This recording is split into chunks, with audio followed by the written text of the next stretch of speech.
il governo abbia il coraggio di mettere nero su bianco la sua proposta. Scriva quello che vuole, ma almeno i cittadini guarderanno, leggeranno e giudicheranno, perché nessuno si è reso conto che stiamo discutendo del nulla, perché non esiste una proposta del governo. Io mi rifiuto di rispondere a domande, a sto punto inutili, della serie, ma se ti chiedono di rinunciare ma se mi chiedono cosa? Ma con questo... Cioè lei non rinuncia, questo Ma è. io non rinuncio, ma scusi, io intanto alle trattative non vado e prima della trattativa dico cosa rinuncio, prima roba. Seconda roba, non rinuncio a niente. Terza roba, la mia controparte non ha mai proposto niente.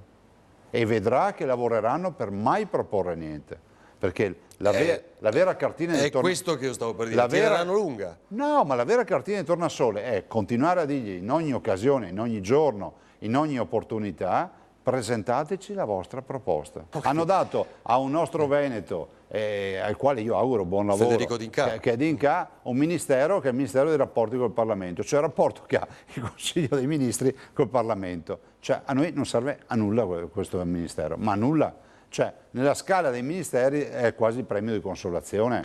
Si passi l'espressione, Federico D'Inca ha tutto il mio rispetto, però questo è, se fosse stata capovolta la situazione, i grillini qui avrebbero fatto la rivoluzione. Dove sono tutte queste dichiarazioni che facevano in passato sulla rappresentanza del Veneto, sul Veneto che deve contare di più, quando governavamo noi, no? Negli anni 2008, io ho fatto il ministro 2008-2010, il Veneto deve essere rappresentato, Adesso tutti muti, nessuno ha più niente da dire.